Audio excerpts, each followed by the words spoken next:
आपको पता होगा, रेड सिग्नल होगा हम घुस जाते हैं, अरे भाई ऐसा मत करो, चल जाता है। जो कहा ना वो गाने में था ना, परवाह करे, तो परवाह ही नहीं करते हम लोग। हेलमेट पहनो, कुछ नहीं होता। मोबाइल पे बात, कुछ नहीं होता। कहीं ना कहीं ये छोटे छोटी बातों से कितने लोगों की जान जा रही है। और इसलिए आपके स्कूल के द्वारा आदरणीय शिक्षा मंत्री जी और हमारे विभाग की मीटिंग हुई और हमने उनसे अनुरोध किया, क्या ये बच्चों का ह्यूमन बिहेवियर बदल सकता है क्या इनको हम कुछ इस प्रकार से शिक्षित कर सकते हैं क्या। और इसीलिए ये अभियान आज का शुरू हुआ है। और मुझे बहुत खुशी है कि आप लोगों ने, जैसे अभी धर्मेंद्र जी ने आपको कहा है कि ये गीत बहुत अच्छा है शंकर महादेवन का। अमिताभ बच्चन जी ने, जब मैंने उनको रिक्वेस्ट की तो उन्होंने उसको निःशुल्क सहयोग किया। शंकर महादेवन ने गीत गाया है।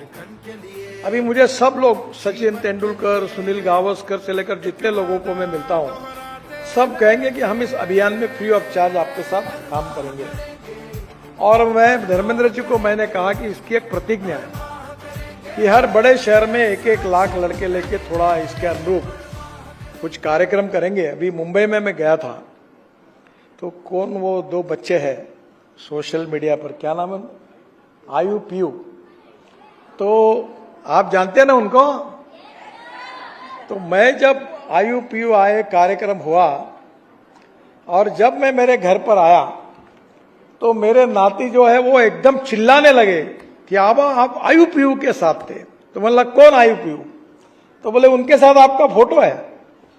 तो हमने उनको भी, वो आप लोग उनको देखते हैं, सुनते हैं, तो मैंने उनको कहा आप भी थोड़ा सा सोशल मीडिया पर इसके लिए अभियान करिए, बच्चों के लिए करिए। और सोशल मीडिया, वैसे कहा इन्होंने, धर्मेंद्र जी ने, बहुत बढ़िया माध्यम है। मैं ज्यादा इसका एक्सपर्ट नहीं हूं, पर मैं सोशल मीडिया पे हूं और मुझे अभी 25 करोड़ फॉलोअर हो गए और मुझे यूट्यूब ने गोल्डन डिस्क दी और मुझे 2.5 से 3 लाख रुपए महीना मिलता है। तो मुझे भी बड़ा आश्चर्य लगा कि कुछ ना करते हुए ऐसे ही हो जाता है। तो कहीं ना कहीं आप भी इस सोशल मीडिया का उपयोग करके एक तो पहला काम करिए कि इसको, ये गीत को, एडवर्टाइजमेंट को आप बच्चों तक भेजिए। और दूसरी बात, आपके माता पिता गाड़ी चलाते समय मोबाइल पे बात करेंगे तो उनका हाथ नीचे करिए, बात नहीं करना। अगर आप स्कूटर पर बैठे और आपके पिताजी अगर रेड सिग्नल क्रॉस करते, उनको बोलो ये नहीं करना। अगर आप इसके लिए सब विद्यार्थी अगर काम करेंगे तो बहुत बड़ी सफलता मिलेगी और अनेक लोगों के प्राण बचेंगे। अनेक लोगों के जो प्राण जा रहे हो अगर बचेंगे तो बहुत अच्छा होगा हमारे देश के लिए, समाज के लिए।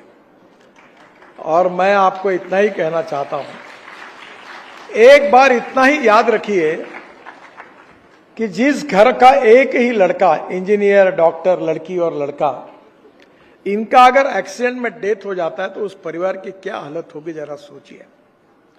मैं ऐसे परिवार में जा चुका हूं। भगवान करे ऐसी स्थिति किसी के ऊपर नहीं आनी चाहिए। और ये अगर नहीं आनी चाहिए तो हमारे देश में, ये वर्ल्ड में हम नंबर 1 पर है। रोड एक्सीडेंट में हमारा नंबर 1 है। और कुछ देश ऐसे है कि उनके पास एक भी एक्सीडेंट नहीं होता।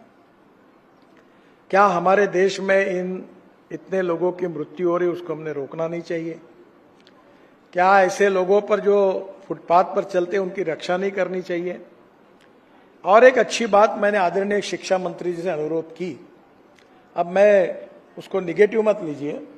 मैं आपके स्कूल में आया तो बाहर में बसेस खड़ी थी।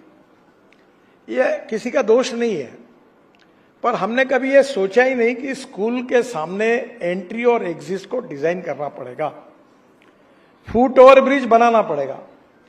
अब हमारे इंजीनियर्स को मैंने पूछा, हजारों आईआईटी इंजीनियर्स हैं हमारे यहां, मैंने उनको पूछा कि तुम्हारे फुट ओवर ब्रिजेस पे लोगों को चढ़ते हुए तुम कभी देखे हो क्या? बोले नहीं। ऐसे क्यों बनाते हो? वहां बच्चों के लिए सीनियर सिटीजन के लिफ्ट बनाई है, और स्कूटर और साइकिल भी जा सकती है, ऐसा एक स्लोप बनाकर ऊपर जाइए। अब वैसे फुट ओवर ब्रिज बनेंगे। अब रोड क्रॉस करना है तो अभी हमने कहा कि प्रीकास्ट का होगा, मैंडेटरी, ये नहीं होगा। तो मैंने उनको कहा कि मैं इंजीनियर नहीं हूं, पर एक छोटी बात आपको बताता हूं कि हिंदुस्तान का हर नागरिक एथलेटिक्स स्टैंडर्ड का, वर्ल्ड स्टैंडर्ड का प्लेयर है। हमारी महिला भी, वो जो रोड के बीच में बैरियर बना है, बैरियर्स, उसको भी छलांग मार के कूदती है। यहां भी कूदते होंगे, यहां आपके रोड पर। तो मैंने अब उनको कहा कि ये मैंडेटरी करो, को 3 फीट का कर दो और 2 प्रीकास्ट के उसके बीच में काली माटी डालकर पेड़ लगा दो, ताकि कितना भी अच्छा खिलाड़ी होगा तो भी छलांग नहीं मार सकता, ऐसा बनाइए। अब ऐसे छोटी छोटी बातें हैं। मैं रोज देखता हूं, एक जगह एक महिला अपने बच्चों को लेके कूद गई, उधर से ट्रक आ गया और दोनों ट्रक के नीचे मर गए। मुझे लगता है कि ये बहुत गंभीर प्रश्न है और लोगों की जान बचाना सड़क सुरक्षा का मुख्य उद्देश्य है। आखिरी में एक बात आपको कहूंगा, हमने एक स्कीम निकाली है कि इसके बाद अगर एक्सीडेंट कभी रोड पर होगा तो लोग डरते थे। अब सुप्रीम कोर्ट ने भी कानून निर्णय किया, हमने भी निर्णय किया, आपको तकलीफ नहीं होगी, पुलिस आपको नहीं पूछेंगे, आप उसको उठाइए और हॉस्पिटल तक पहुंचाने की मदद करिए। जो लोग ये काम करेंगे उनको राहगीर करके हम 25,000 रुपए अवार्ड देंगे। और जिसका एक्सीडेंट होगा, वो जो एक्सीडेंट होगा उसको 7 दिन का मैक्सिमम 1.5 लाख रुपए, एक वेबसाइट हमने तैयार की है और डॉक्टर उसमें डाल दे क्या क्या हुआ है और तुरंत उसकी एफआईआर की और बाकी 2 कॉपी लेकर हम 1.5 लाख रुपए तक उस एक्सीडेंट में हम उनका खर्चा उठाएंगे उसके इंश्योरेंस के द्वारा।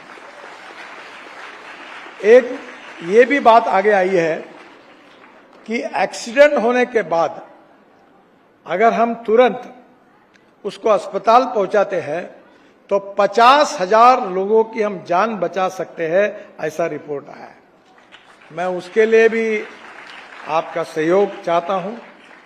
धर्मेंद्र जी ने कहा है कि अभी आप पेट्रोल डीजल, मैं तो अभियान करते हुए घूमता हूं, मेरे पास इलेक्ट्रिक कार है। आज जो कार आई है वो 100% बायो इथेनॉल पर है और वो ज्वारी, मक्का, चावल, परली, bamboo, sugar cane juice, molasses से बनता है। और ये मेरी कार जो है इनोवा की, टोयोटो की, इसकी कॉस्ट अगर एवरेज पेट्रोल में तुलना करें तो केवल 25 रुपए लीटर पेट्रोल का भाव होगा और पोल्यूशन 0 होगा। अभी इलेक्ट्रिक की कार भी आई है, इलेक्ट्रिक स्कूटर आई है। अब मेरे पास हाइड्रोजन की कार है और उस कार का नाम है मिराई। वो टोयोटो कंपनी के मिराई यानी भविष्य, जापानी वर्ड है मिराई। तो आने वाला समय जो है वो हाइड्रोजन का है और हम ऊर्जा को आयात करने वाले नहीं, ऊर्जा को निर्यात करने वाला देश हमको बनना है। और इसलिए दिल्ली में आप रहते हो, मैं तो दिल्ली आते आते ही सोचता हूं कब भागना है दिल्ली से। सोमवार को सुबह आता हूं और बुधवार को रात को 11-12 बजे जब भी प्लेन मिलता भाग जाता हूं, रहते नहीं यहां, क्योंकि मैं इन्फेक्शन हो जाता है, इतना प्रदूषण है। अब दिल्ली में हम 1 लाख करोड़ के रोड बना रहे हैं और बड़े बड़े प्लानिंग कर रहे हैं, भारत सरकार प्रयास कर रही है। परली से एविएशन फ्यूल बना रहे हैं, सीएनजी बना रहे हैं। हमारे प्रदूषण को भी कम करना और उसके साथ साथ सड़क हादसे में जो इतने 1.5 लाख लोग, 1,80,000 लोग जो मर रहे हैं, उनकी जान को भी बचाना, ये दोनों काम के लिए आप जैसे होशियार बच्चे अपने जीवन में संवेदनशीलता का, सोशल रिस्पॉन्सिबिलिटी, सोशल अवेयरनेस और सोशल सेंसिटिवनेस का अगर परिचय देंगे तो आपके मार्फत ये कार्य में बहुत अच्छी सफलता मिलेगी, ये मेरा विश्वास है।